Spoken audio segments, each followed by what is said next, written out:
Je ne m'attendais pas du tout à travailler sur ce sujet-là. J'ai découvert la vie de Martha Jane au travers d'un documentaire qui passait sur Arte. Et j'ai découvert que Martha Jane avait fait la route de l'Oregon. Le personnage historique de Calamity Jane et sa personnalité qui fait qu'on s'en souvient encore aujourd'hui un peu partout dans le monde, c'est beaucoup lié à cette période. Nous, ça nous a tout de suite emballé. Les grands espaces dans lesquels on rencontre peu de monde, c'est des choses qu'on ne connaît plus aujourd'hui. C'est presque une belle manière de revenir aux sources, la nature sauvage. Il y a le rapport à la nature, il faut bouffer, il y a des choses assez essentielles. Et ça m'a tout de suite déclenché l'idée de cette situation où une gamine qui n'est pas contestataire de son statut de jeune fille, a priori, découvre la vie des garçons parce que son père a un accident et refuse de rendre la liberté qui va avec au moment où on lui demande, donc, parce qu'elle a du caractère. T'as vu comment je l'ai chopé par les cheveux? Non mais pour qui elle se prend? Je la vois comme ça, une espèce de gueularde. C'est une femme qui a une vie très dure. Elle était orpheline à 14 ans, elle était drifteuse, elle a travaillé pour envoyer de l'argent à ses frères et sœurs qui étaient en pension à Salt Lake City. Enfin voilà. On s'est fait avoir. Ouais, on n'aurait jamais dû accepter.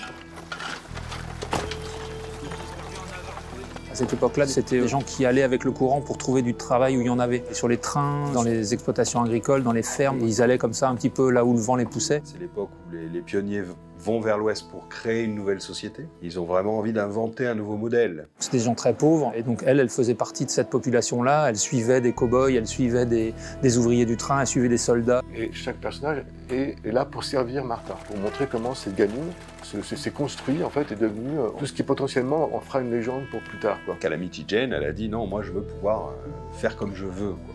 Elle n'était pas du tout particulièrement militante féministe, même consciente de ça, mais elle est restée une figure qui a refusé de se retrouver coincée dans le rôle qu'on donnait aux femmes à l'époque. C'est un personnage comme ça fort féminin de cette époque-là. Son originalité à elle, c'est que elle s'est jamais cachée d'être une femme. Mais oui, elle a raison.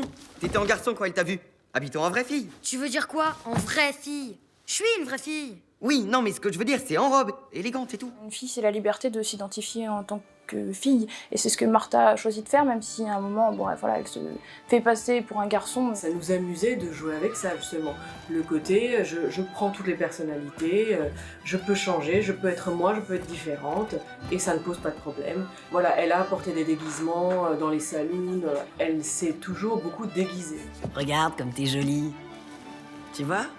Elle te va bien, cette robe. C'est une femme qui va casser tous les codes établis, qui va aller de l'avant. Et du coup, ça nous permet de parler de la société actuelle et de féminisme et de la place des femmes dans nos sociétés. Et donc ça se ressent aussi dans le film. Martha est une héroïne comme les petites filles d'aujourd'hui pourraient être en fait.